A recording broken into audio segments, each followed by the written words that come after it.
Let's practice products of fractions.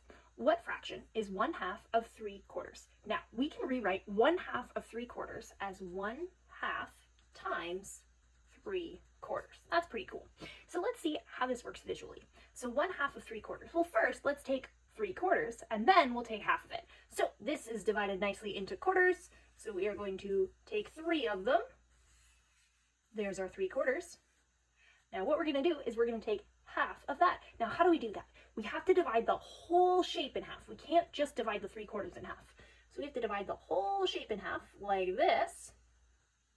And there we go. We have 1/2 of 3/4 right here. Now, how do we know what fraction that is? Well, how many equal sections did we make? 1, 2, 3, 4, 5, 6, 7, 8. And how many of them do I have? 1, 2, 3. So 1/2 of 3/4, 1/2 times 3/4 is 3 out of 8. And we can double check this is in simplest form because 3 and 8 do not have any common factors other than 1. All right, so 1/2 of 3/4 is 3/8.